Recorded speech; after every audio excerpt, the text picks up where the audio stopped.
Hola, bienvenidos a un nuevo programa de Expediente INACIPE, Academia Mexicana de Ciencias Penales. Mi nombre es Luz María Saucedo Ruz y les agradezco que nos acompañen el día de hoy. El día de hoy vamos a hablar del nuevo número único de atención de llamadas de emergencias, que es el 911. Para hablarnos de este tema nos acompaña el maestro Álvaro Vizcaíno Zamora, quien es secretario ejecutivo del Sistema Nacional de Seguridad Pública, también es investigador invitado en el Instituto Nacional de Ciencias Penales y profesor de la Universidad Panamericana. Álvaro, bienvenido a nuestro programa. Gracias, Luz, por la invitación. ¿Por qué el secretario ejecutivo del Sistema Nacional de Seguridad Pública viene a hablarnos del 911? ¿Cuál es la relación del nuevo número único de atención de llamadas de emergencia con el Sistema Nacional de Seguridad Pública? La Ley General del Sistema Nacional de Seguridad Pública mandata que exista un número único de atención de llamadas de emergencia. Es un compromiso legal. Pero no solo eso, también es una demanda ciudadana muy antigua y también es un compromiso presidencial.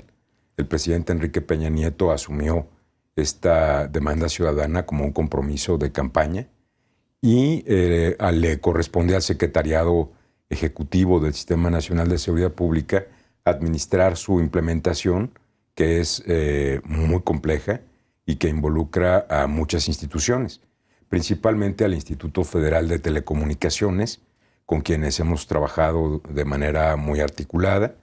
Se publicaron a finales del 2015 unos lineamientos que establecen precisamente las bases y los procesos técnicos para poder llevar a cabo lo que los expertos denominan el enrutamiento de los antiguos números hacia el nuevo número único de emergencia.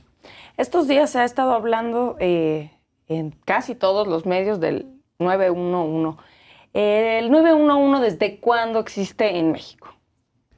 Bueno, la implementación empezó el 3 de octubre del 2016, del año pasado, y con 16 entidades federativas. El segundo bloque de entidades entró en operación el 9 de enero del 2017 y es un proceso gradual de implementación. Cada fase dura aproximadamente 6 meses y la operación total será hacia junio de este año, del 2017.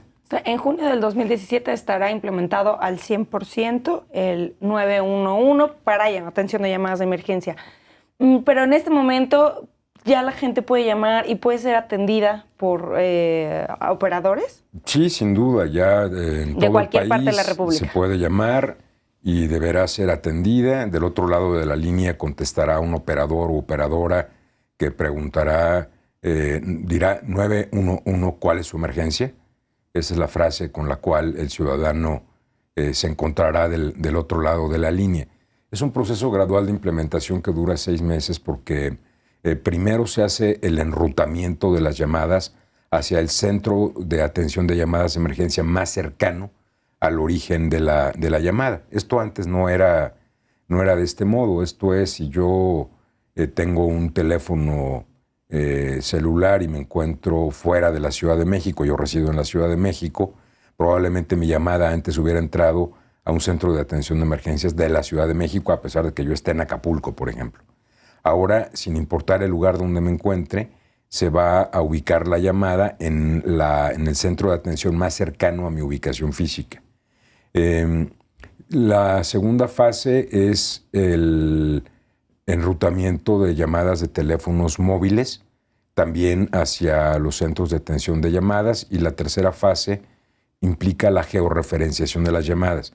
Esto es que en pantalla los operadores podrán advertir en un mapa el lugar de origen para al mismo tiempo determinar cuál es la unidad de atención de emergencias más cercana al origen de la emergencia y enviarla. Esto disminuye tiempos y mejora el servicio. ¿Esto no podría llegar a preocupar a la población donde estoy haciendo una llamada y saben en dónde estoy y me van a tener localizado cada movimiento cada movimiento que yo haga, por ejemplo? Pues no veo cómo. Básicamente únicamente se hace la georreferenciación ante una llamada de emergencia. No significa que se active este seguimiento En ese teléfono, por ejemplo, celular. O de sea, manera solo es en el momento de la permanente llamada. o en otra circunstancia. Únicamente cuando el ciudadano llama al centro de atención de llamadas de emergencia, se ubica geográficamente, y esto pasa en la mayoría de los países del mundo que tienen este tipo de servicios. México se suma a una serie de países que están implementando el 911 o 911. Y, por ejemplo, en América existe el servicio en Canadá, en Estados Unidos, en Costa Rica, en Ecuador, en Argentina, en Colombia, con el mismo número 911. En la Unión Europea también hay un número unificado de atención de llamadas de emergencia para toda la Unión Europea, que es 112. Y en todos los casos se hace la georreferenciación de llamadas, y el único propósito es que si una persona llama, por ejemplo, por estar sufriendo un infarto y no concluye la llamada, por eso se pregunta primero, ¿cuál es su emergencia? Señorita, me duele el pecho, me siento muy mal, y la llamada se corta, entonces la operadora sabe que se trata de una emergencia médica y en pantalla tiene el domicilio, y entonces podrá enviar una ambulancia para salvar a esta persona. Ahora, si la persona se mantiene en línea, algo muy importante es que se generaron protocolos para la atención de urgencias médicas. Estos protocolos se construyeron con la Cruz Roja Mexicana y el Escuadrón de Rescate y Urgencias Médicas de la Ciudad de México. Son 11 diferentes protocolos en que es posible brindar primeros auxilios telefónicos. Por ejemplo, para mujeres que están embarazadas como tú, es posible que en trabajo de parto se brinde ayuda telefónica. O sea, están capacitados para poderles ayudar y saber qué hacer en el momento exacto. Exactamente, para brindar primeros auxilios telefónicos. Hay algunas cosas que pueden ayudar a que la persona se mantenga con vida, se mantenga en mejores condiciones en tanto llegan los servicios de emergencia al domicilio. Y estas recomendaciones telefónicas de primeros auxilios pueden hacer la diferencia entre la vida y la muerte. Y estos protocolos, aunque los hayan sido avalados y los hayan creado el ERUM de la Ciudad de México y la Cruz Roja, son nacionales. Se comparten de manera nacional. Todas las entidades sabrán qué hacer en ciertas situaciones. Todos los operadores del servicio de atención de llamadas de emergencia, que son alrededor de 3,000, que trabajan en todos los centros que hay en el país, fueron ya capacitados por la UNAM, por la Facultad de Psicología de la UNAM, para que puedan brindar tranquilidad al ciudadano que está llamando, para que puedan brindarle una orientación oportuna. Siempre que una persona está sufriendo una emergencia, pues está en un estado de estrés, de shock, entonces necesita una cierta orientación, una voz que le dé paz del otro lado. Y será posible que, si es necesario, brinden información con estos protocolos de la atención de emergencias médicas. Entonces, una de las novedades del 911 es que los operadores están capacitados para poder atender las llamadas telefónicas de emergencias. Todo el 911 es una novedad. Empezando por la capacitación, sí, de los operadores, por los protocolos de atención de emergencias médicas, por la atención con perspectiva de género. Se firmó para tal efecto un convenio con el Instituto Nacional de las Mujeres para que los operadores también reciban capacitación en este sentido. El modelo de operación, que se denomina bajo un mismo techo, tanto de operadores y de instituciones públicas y privadas que brindan los servicios de atención de emergencias, operan bajo un mismo inmueble. Esto permite una mayor coordinación, una mayor eficacia. Por ejemplo, antes tenemos estadísticas que nos muestran que en caso de emergencia, quien la sufría, pues hablaba primero a un familiar, en un alto porcentaje de casos. Y a veces ese familiar u otros familiares hacían una multiplicidad de llamadas. Y ante una sola emergencia se podrían llegar a producir hasta 15 llamadas o 20 llamadas telefónicas en que en la policía, los bomberos, protección civil y otras instancias, no sé, el ayuntamiento. Y entonces se generaba una pluralidad de respuestas, varias de ellas ineficaces, poco coordinadas.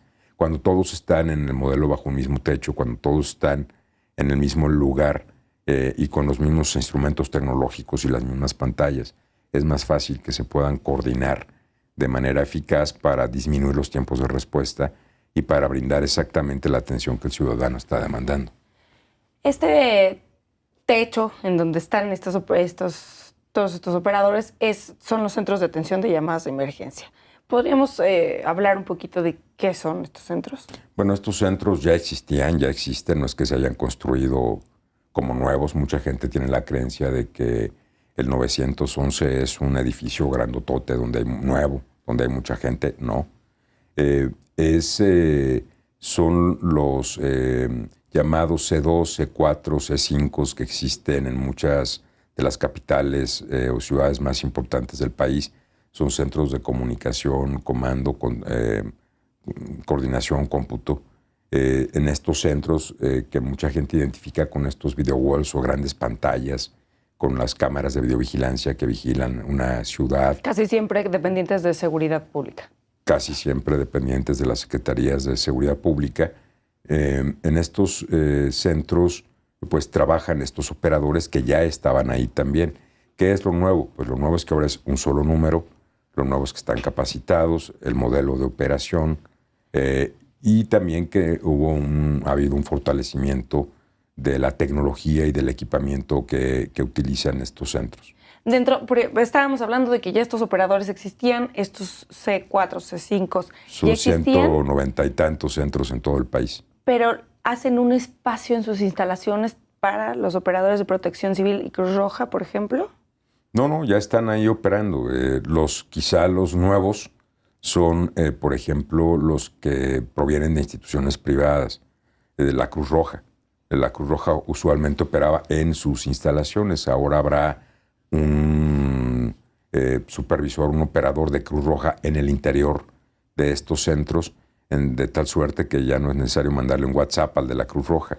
El gran problema que se presentaba y resulta increíble, pero es real, es que buena parte de la operación se hacía a través del teléfono celular, de WhatsApps, de otros mecanismos, y no de un sistema automatizado, inteligente, coordinado, que contribuye a mejorar los tiempos de respuesta. Maestro Vizcaíno, tenemos que hacer una pausa, pero continuamos con este tema tan interesante para la población en general. Al auditorio, por favor, continúen con nosotros. Estamos en Expediente INACIPE, Academia Mexicana de Ciencias Penales.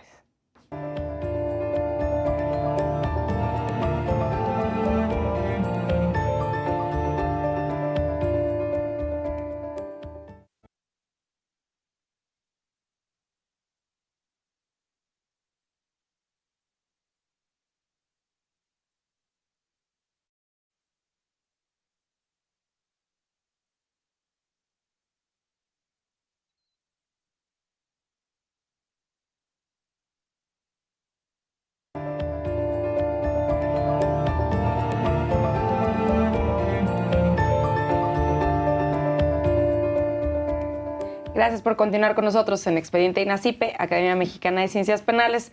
Les comento que pueden estar en contacto con nosotros a través de las redes sociales del canal judicial que aparecerán en sus pantallas y también en nuestro Twitter, que es @expediente_. Queremos saber sus comentarios y sugerencias acerca del programa.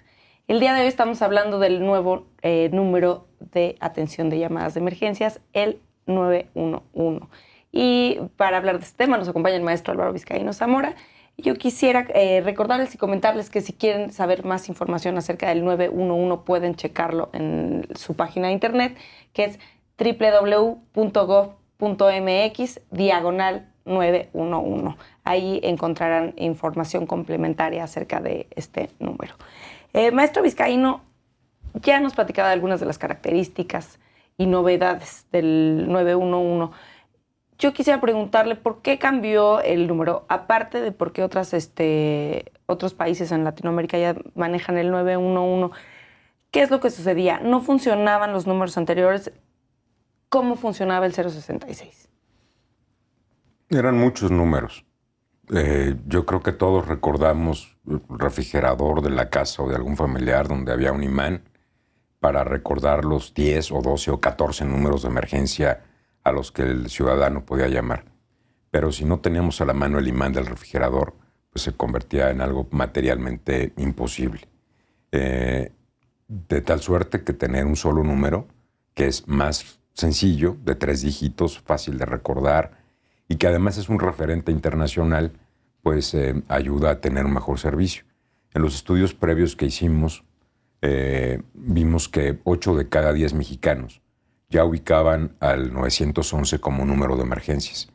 Y esto se debe seguramente a las películas, a las series de televisión, a la cercanía con Estados Unidos.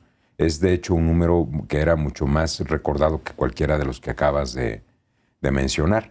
Entonces, esto me parece que es una ventaja importante y una de las razones también por las cuales migrar a este número único. Los números anteriores, ¿qué sucede con estos números? El 066, el 085 creo que era de Cruz Roja.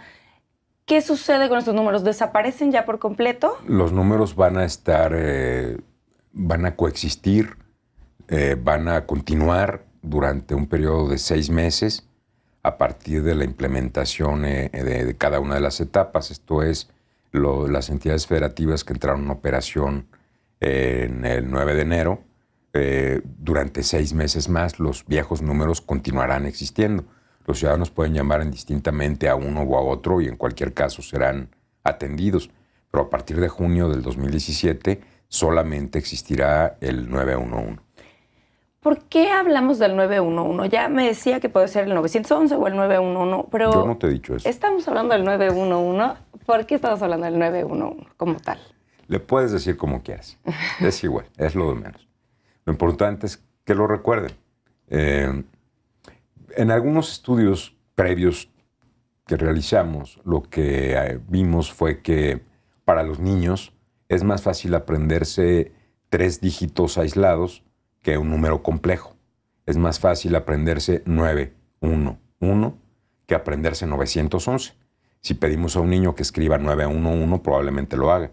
Pero si le pedimos a un niño que escriba 911, tal vez a algunos se les va a complicar, inclusive marcarlo.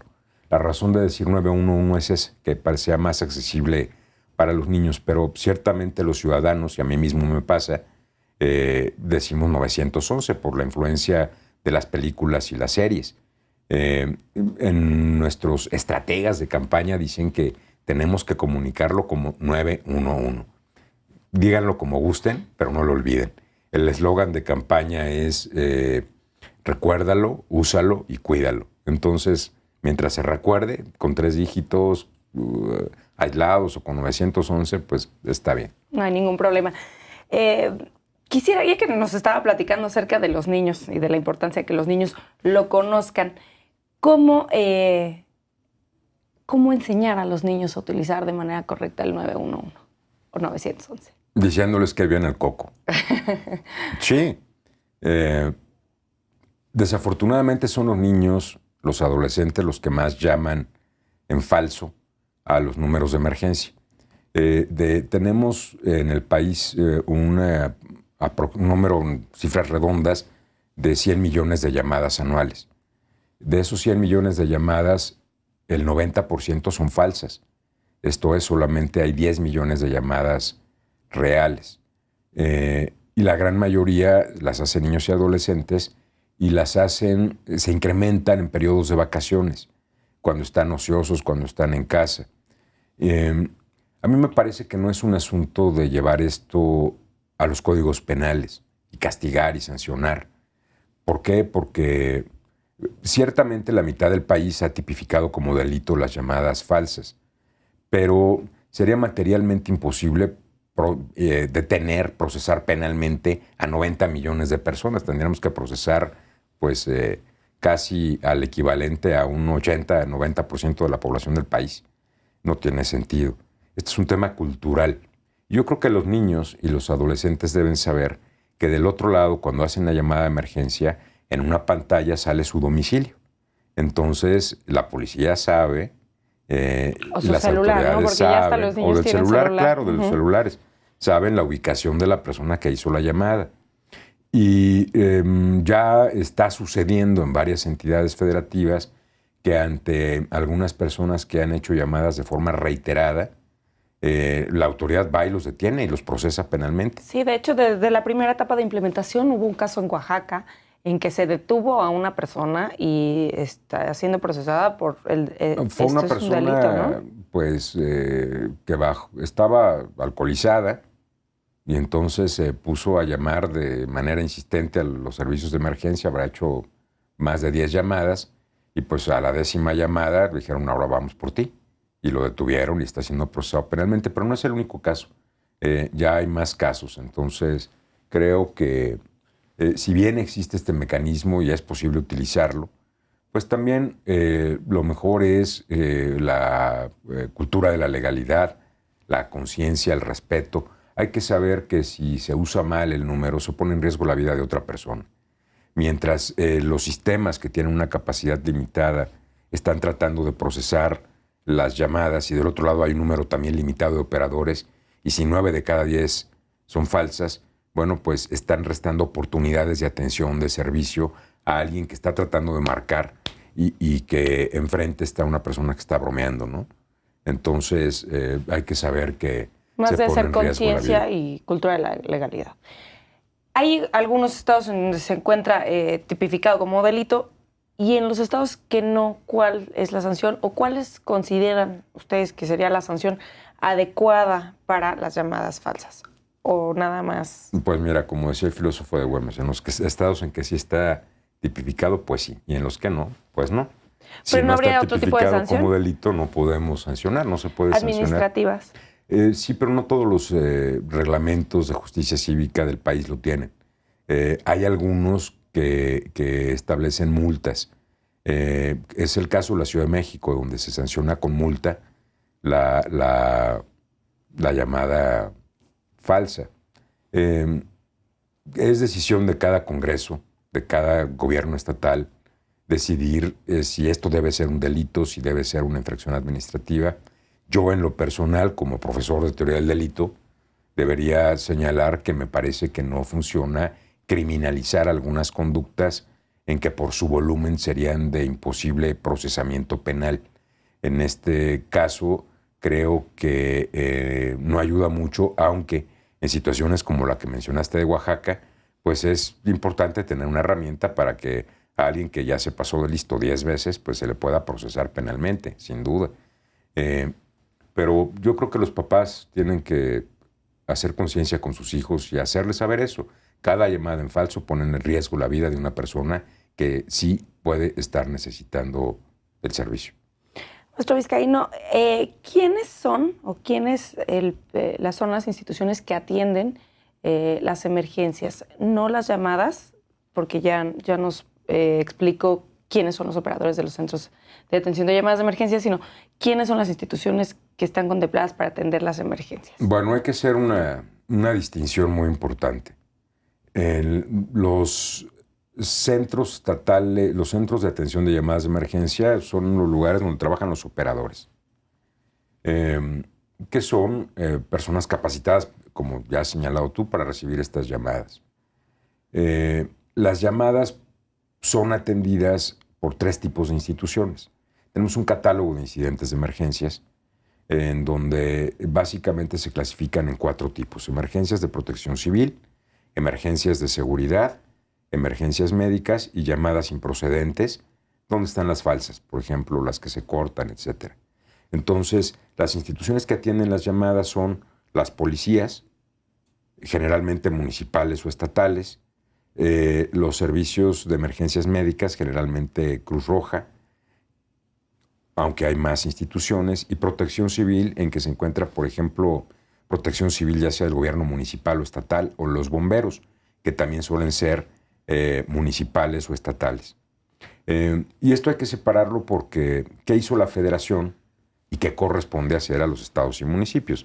La Federación estableció el modelo homologado de operación, la Federación capacitó a los operadores, puso las reglas del juego, construyó el catálogo de emergencias que va a permitir generar estadística muy importante, construyó los protocolos de atención de emergencias médicas con las instancias correspondientes, los de equidad de género, es decir, facilitó lo necesario para que el servicio opere a nivel nacional y especialmente impulsó con las empresas concesionarias de servicios telefónicos el enrutamiento de las llamadas hacia los centros de atención de emergencias, que corresponde en su gran mayoría a los estados y a los municipios, atenderlas. La capacidad de respuesta a la atención de las llamadas corresponde esencialmente a ellos y eventualmente a instancias que no son públicas como la Cruz Roja Mexicana. Ahora, por un lado, todos estos mecanismos de coordinación que generó la Federación permiten disminuir tiempos de respuesta al tener una forma de procesar las llamadas más eficaz y la ubicación del origen de la llamada. Pero, del otro lado, en mucho depende de que el municipio tenga patrullas suficientes, personal suficiente para poder atender la emergencia. Y también depende mucho de la ubicación o del lugar donde se produce esta emergencia. No es lo mismo atender una emergencia en una zona urbana, en la colonia Polanco, la Ciudad de México, que atender una emergencia en un municipio alejado de alguna región del país. Los tiempos de respuesta cambian en función de ello. Estos esfuerzos que se hacen para unificar los números, ¿solamente fueron cuestiones tecnológicas y de capacitaciones? También se reforzaron pues las instituciones de respuesta a emergencias? O sea, se reforzó la Cruz Roja, se reforzaron las instituciones de seguridad y las de protección civil. No, las instituciones cuentan básicamente con las mismas capacidades con las que contaban antes de entrar en operación en servicio, pero cuentan con una mejor manera de trabajar, con procedimientos, protocolos y una manera más ordenada de hacer las cosas. Lo que sí se reforzó fue la tecnología y el equipamiento de los centros de atención de llamadas de emergencia. En este año, a través del Fondo de Aportaciones para la Seguridad Pública, el FASP, que administra el Secretariado Ejecutivo del Sistema Nacional de Seguridad Pública, los estados invirtieron alrededor de 600 millones de pesos en fortalecer temas de tecnología y de equipamiento que permiten una respuesta más eficaz en el 911. ¿Habrán indicadores? ¿Podremos medir cómo está mejorando, cómo mejoró la atención de las emergencias en México? Sí, por supuesto. Estamos construyendo reportes mensuales. Todavía no vamos a conocer el primer reporte, pero en breve generaremos, un informe semestral y después haremos informes mensuales en que básicamente señalamos el número de llamadas recibidas, el número de llamadas reales, el número de llamadas falsas y al final del día esto se mide en términos del tiempo de respuesta. Calcular, medir con precisión cuál fue el tiempo de respuesta a una demanda ciudadana. ¿Ha cambiado en algo? ¿Se ha podido medir si ha habido diferencias entre la cantidad de llamadas que se recibían al 066, por ejemplo, a las que ahora se reciben en el 911? Pues los reportes preliminares que tengo de la implementación muestran que no ha habido, desafortunadamente, cambios sustantivos y que la tendencia sigue siendo de 90% falsas, 10% reales. Del 10% reales, aproximadamente 3 de cada 4 son de temas de seguridad, cosa que es muy interesante porque cuando se le pregunta a la gente sobre un número de emergencias, casi siempre lo ubican con emergencias médicas. Pero cuando llaman, casi siempre 3 de cada 4 casos son emergencias de seguridad. Son por seguridad. Temas de seguridad es traducido en palabras sencillas, es cuando un ciudadano necesita o solicita una patrulla por cualquier causa, ¿no? Un robo en curso, una persona sospechosa, cualquier situación que requiera de la presencia de la policía. Álvaro, ¿cuándo no llamar al 911? ¿Cuándo no llamar? Bueno, pues cuando no es una emergencia. y cuando no es una emergencia. Por ejemplo, hay muchos casos de servicios públicos que no necesariamente son emergencias. Si hay un transformador que está haciendo cortocircuito, evidentemente es una emergencia, un tema de protección civil. Pero si se fue la luz en la casa, eso no es una emergencia. Entonces hay que distinguir, y casi el sentido común nos dice cuándo sí es una emergencia. La manera más sencilla de determinarlo es: una emergencia es una situación que pone en riesgo la vida. Cuando está en riesgo la vida propia o de terceros, entonces estamos frente a una emergencia. Si la situación no pone en riesgo la vida, entonces no es una emergencia. Necesitamos que la gente mantenga este concepto de emergencia en sus mentes antes de usar el 911. Maestro Vizcaíno, dentro de la primera etapa de implementación del 911 también salieron algunas notas acerca de la situación fronteriza. ¿Qué pasa en las fronteras? Cuando marca 911, comentaban personas que a veces contestaban del otro lado de la frontera. ¿Cómo se podría solucionar este problema? No leí esas notas. No leemos el mismo periódico. No, pero bueno, había como ciertas quejas acerca de Habrá que preguntarle al que escribió eso y llamó, porque yo no tengo reportes de que esto esté sucediendo en zonas fronterizas. Y bueno, pues me resulta además hasta obvio. O sea, si la persona llama de este lado de la frontera, pues la llamada entra a un centro de atención de llamadas de emergencia en México. Y si llama del otro lado de la frontera, va a entrar a uno de Estados Unidos. El enrutamiento no soluciona el problema. Perfecto. ¿Cuáles serían para usted, así como los grandes beneficios de la utilización del 911? Los grandes beneficios, bueno, los he mencionado: un servicio más eficaz, más rápido, disminuir tiempos de respuesta, un número más sencillo de recordar, los protocolos médicos que van a ayudar a salvar vidas, entre otras. Creo que esas son las principales ventajas de este número, que reitero, ha sido un compromiso del presidente, ha sido una demanda ciudadana, es también una obligación legal, por eso lo está impulsando el Secretariado Ejecutivo, y nos coloca en un marco global, internacional, de atención de llamadas, en que tenemos que avanzar en un futuro hacia la certificación de los operadores, hacia la certificación de los que atienden las emergencias. Muchos de ellos cuentan con muchas certificaciones, por ejemplo, el personal de Cruz Roja, pero habría que avanzar hacia otro tipo de certificaciones de todos los actores. Además, otro beneficio es que se genera una estadística muy interesante. La estadística que se genera de las llamadas de emergencia puede ser contrastada contra la de incidencia delictiva y a su vez contra la de las encuestas victimológicas o de victimización, con las que se calcula cifra negra. Contrastar las tres estadísticas nos permite una aproximación más real a un fenómeno delictivo, por ejemplo. En materia de emergencias médicas, las estadísticas permiten una mejor planeación a las instituciones que las atienden, ¿no? ¿Qué tipo de emergencias, qué tipo de insumos, en qué zonas, con qué frecuencias, en qué horarios?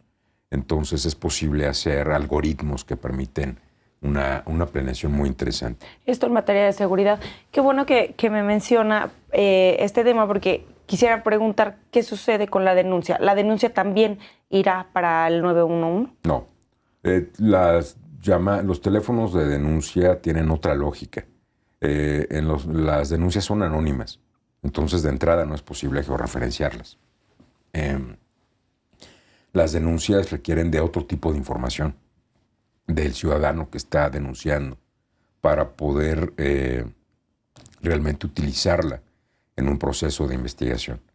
Entonces son lógicas distintas y por ello los números de emergencia, de denuncia, continuarán siendo los que actualmente son. ¿Cuáles son los retos? Ya nos hablaba de retos en materia de capacitación, por ejemplo, para los operadores, pero ¿cuáles son los retos para el Secretariado Ejecutivo en el tema del 911? Bueno, tenemos que avanzar hacia la construcción de un sistema nacional de atención de llamadas de emergencia que requieren necesariamente de un marco legal que brinde certeza a la operación y que permita generar los modelos y procesos de certificación permanente de los operadores. Esto implicará una reforma a la Ley General del Sistema Nacional de Seguridad Pública, seguramente, y creo que ese es uno de los principales retos. Maestro Vizcaíno, pues hasta aquí en cuanto al 911, yo aprovechando su presencia quisiera que tocáramos otro tema que también es muy interesante y que nosotros pues repetidamente estamos hablando de él, el sistema de justicia penal acusatorio. Este sistema de justicia penal acusatorio que ahora ya está en operación y que durante 8 años estuvo implementando la Secretaría Técnica para la implementación del sistema de justicia penal, ahora desaparece y entonces el Secretariado Ejecutivo del Sistema Nacional de Seguridad Pública es el encargado de consolidar. Platícanos qué implica para el Secretariado Ejecutivo del Sistema Nacional de Seguridad Pública esta nueva función. Te lo sabes muy bien, deberías explicarlo. No, por favor, usted es el experto. Bueno, no ha sido un proceso sencillo el asumir las atribuciones de CETEC. Generamos grupos de trabajo desde hace varios meses entre CETEC y el secretariado para analizar la forma en que íbamos a recibir todas estas atribuciones, algunas muy sencillas, otras muy complicadas, como el cierre del subsidio CETEC o la administración de un fideicomiso de 5,000 millones de pesos en el que participaba CETEC con la Secretaría de Hacienda. Iniciamos a partir del 15 de octubre del 2016 con este tema y generamos un programa de trabajo de 10 puntos para avanzar en la consolidación en 2017. Entre otros puntos, esto significa, por ejemplo, simplificar el informe policial homologado. El informe policial homologado hoy es un instrumento demasiado complejo, muy largo, tiene 8 cuartillas, más de 180 reactivos, es 3 veces más grande que el informe de la Policía de Nueva York. No es funcional, tenemos que acotarlo, simplificarlo para que funcione bien. Otro de los tenemos temas... que hacer una pausa, secretario, pero si Sí, le parece claro. bien, regresando Por del supuesto. corte, hablamos del resto del... Con mucho gusto. Al auditorio, por favor, continúen con nosotros. Estamos en Expediente INACIPE, Academia Mexicana de Ciencias Penales.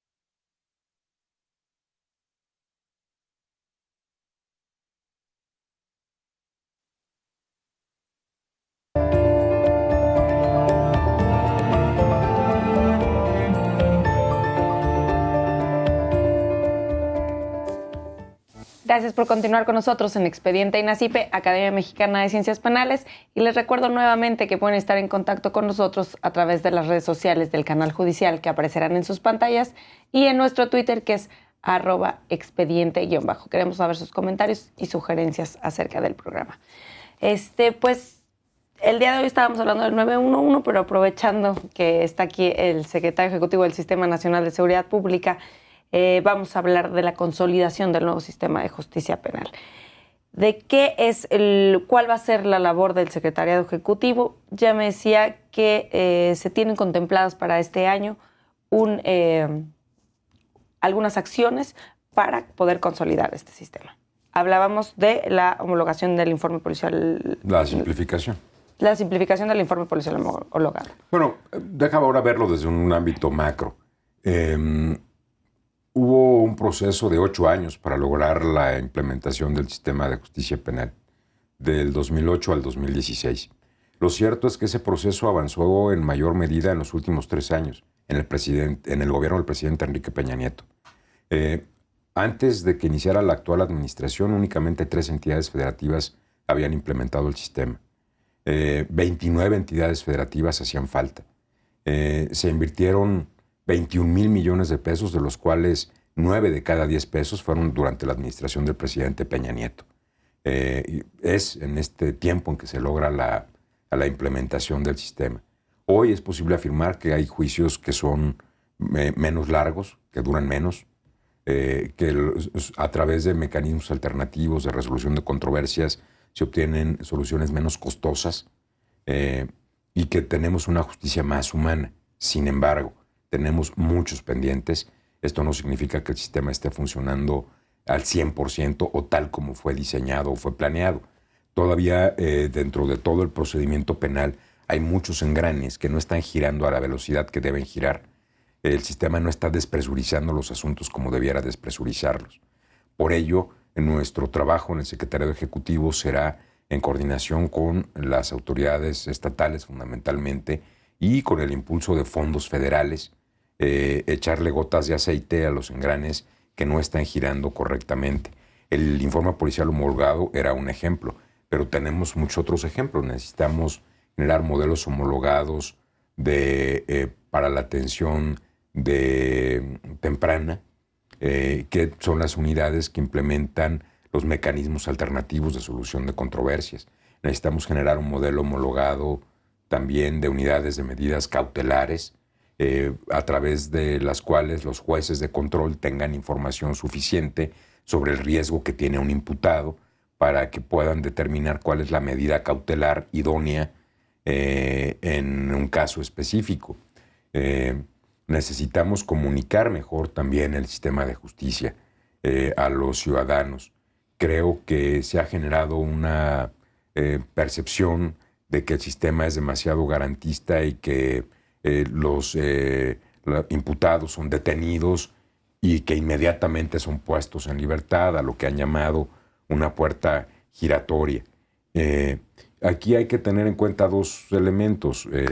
Primero, que para evitar esta puerta giratoria precisamente se requiere fortalecer esas unidades de medidas cautelares para que los jueces tengan información de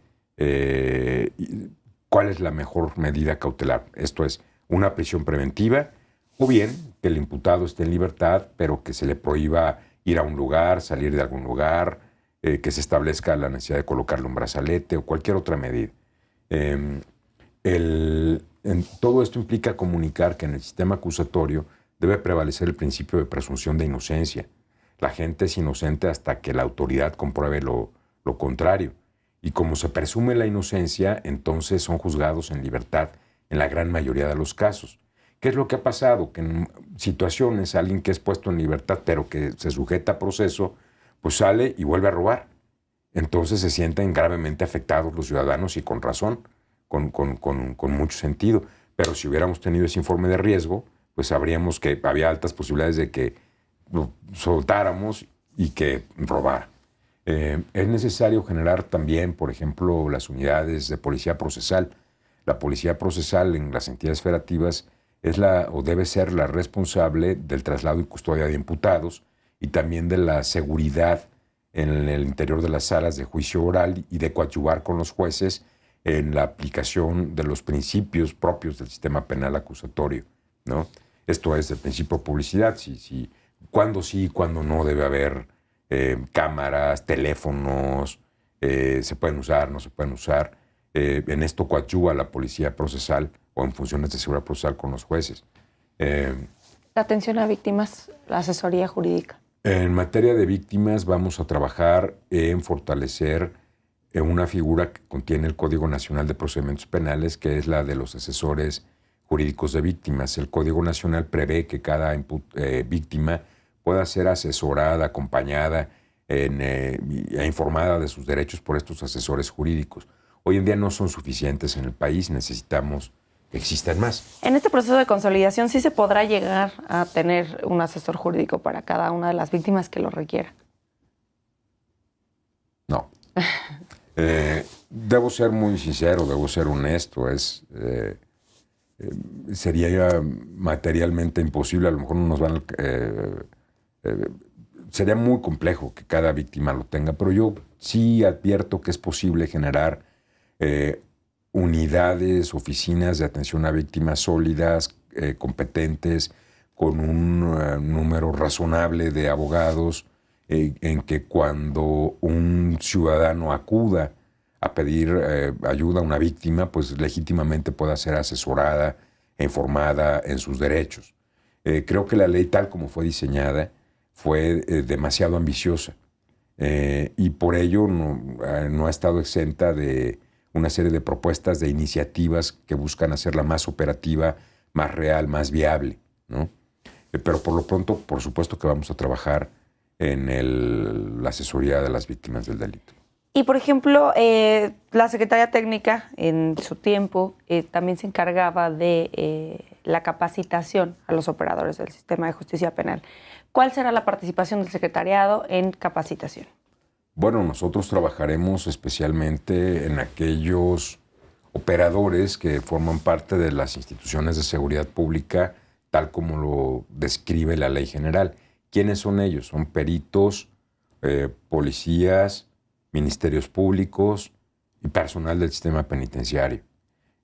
Nosotros no trabajaremos con jueces. El Poder Judicial de la Federación tiene su propia estructura de capacitación. No trabajaremos tampoco con defensores, que los defensores también generalmente dependen de los poderes judiciales, al menos los defensores públicos. Sin embargo, estamos buscando generar mecanismos de colaboración, de coordinación en el seno de esta instancia tripartita responsable de la consolidación del sistema de justicia penal, en que habrá una participación de los tres poderes de la Unión para poder, por ejemplo, continuar con los conversatorios que han sido de enorme utilidad, el reunir a todos los operadores, jueces, fiscales, defensores, a todos en estas actividades en que narran cuáles son sus retos, sus oportunidades, sus dificultades, y juntos logran una comprensión que permite mejorar la eficacia del sistema de justicia penal, pues es de enorme utilidad. ¿Habrá indicadores que nos digan cómo está funcionando el sistema de justicia penal? Bueno, CETEC ya había construido una serie de indicadores, pero sin duda nosotros necesitamos avanzar en la consolidación de una nueva generación de indicadores más simples tal vez, pero de enorme potencia, que sean fácilmente suministrables de información a través de diferentes bases de datos para dos cosas. Uno, para ponerlo a la vista de la sociedad y que pueda evaluar el sistema, y por otra parte, para que nosotros podamos generar los programas de trabajo hacia los próximos años en cuanto a los temas específicos en que se requiere la consolidación del sistema. El Secretariado Ejecutivo cuenta con datos para saber el día de hoy, bueno, no, desde octubre que recibe esta encomienda, ¿cómo está funcionando el sistema? Sí, CETEC nos dejó pues información, mucha información que nos permite tener un panorama, una radiografía de cómo venía funcionando el sistema. Y ahí podemos advertir en estos datos, por ejemplo, que era necesario que más asuntos se filtraran, se resolvieran, se repararan a través de los mecanismos alternativos de solución de controversias. Hoy no se está alcanzando el estándar que se había propuesto, deberían ser atendidos mayormente. Esto hace que un mayor número de asuntos llegue a las unidades de investigación de las procuradurías y fiscalías cuando tendrían que llegar menos. Si llegaran menos, estas unidades de investigación tendrían mayores posibilidades y oportunidades de concentrarse en los asuntos más graves y más delicados. Hoy no se está tampoco judicializando un número de asuntos suficiente, tal como se había planeado. Tendría que elevarse ese número, y tampoco está llegando a audiencia de juicio oral todo lo que debería llegar. Debería llegar más del 1%, hoy menos del 1% se está judicializando. La Secretaría Técnica trabajaba con los órganos implementadores del sistema. Cada estado tenía un órgano implementador que era como el equivalente a la Secretaría Técnica dentro de las entidades federativas. Y bueno, el Secretario Ejecutivo del Sistema Nacional de Seguridad Pública tiene un equivalente en las entidades federativas, que son los secretariados ejecutivos estatales. ¿Con quién trabajará ahora? Bueno, son instancias distintas. Los secretarios ejecutivos de los sistemas estatales de seguridad pública no dependen del secretariado ejecutivo, no los tenemos nosotros. Son instancias que dependen o del secretario general de gobierno, o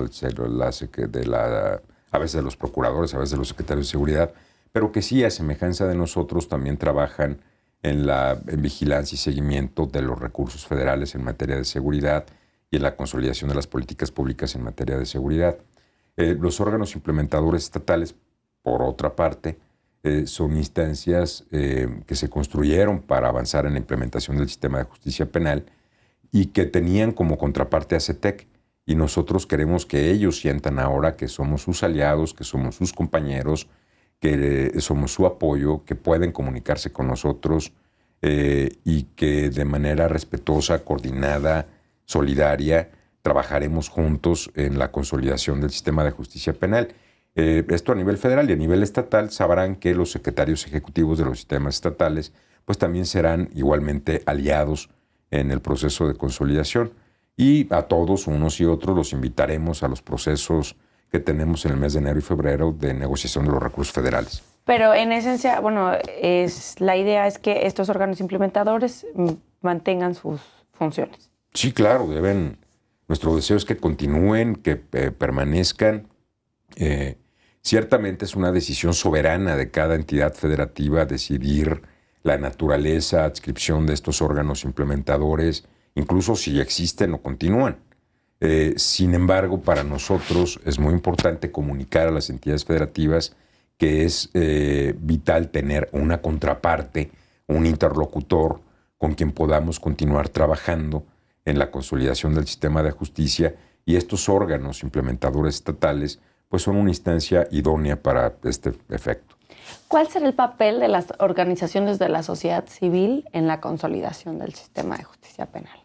Su papel es fundamental tanto en la vigilancia del uso de los recursos federales, en el seguimiento de las metas e indicadores que nos hayamos propuesto para mejorar el sistema, en señalarnos con toda transparencia, con toda claridad y de manera propositiva dónde podemos mejorar, qué aspectos es necesario fortalecer o consolidar, porque al final del día son los ciudadanos, los usuarios de este servicio público de seguridad, de procuración e impartición de justicia, y debemos tener siempre presente cuáles son sus principales demandas.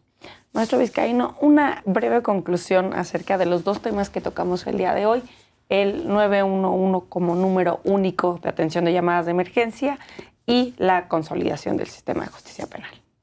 Bueno, a mí me parece importante destacar que el gobierno del presidente Enrique Peña Nieto y el secretario de Gobernación, Miguel Ángel Osorio Chong, han trabajado y han impulsado los dos temas. Y no solo estos dos, hay muchos otros temas en materia de seguridad y justicia en que de manera muy decidida han girado instrucciones, han señalado que hay que fortalecer las inversiones, coadyuvando con las entidades federativas, los municipios, para fortalecer la seguridad del país. Esta es una tarea que implica la corresponsabilidad de todos los órdenes de gobierno, y es necesario que los estados, los municipios también se sumen y hagan su tarea. Muchas de las debilidades más importantes las encontramos especialmente en el nivel municipal, algunas en el nivel estatal, y esta es una tarea que exige esa corresponsabilidad desde un punto de vista federalista. Maestro Vizcaíno, muchísimas gracias por haber venido el día de hoy al programa a hablarnos de estos dos temas tan interesantes. Gracias por la invitación. Al auditorio, les agradezco que nos hayan acompañado el día de hoy y los invito a que nos acompañen la próxima semana en un nuevo programa de Expediente INACIPE, Academia Mexicana de Ciencias Penales.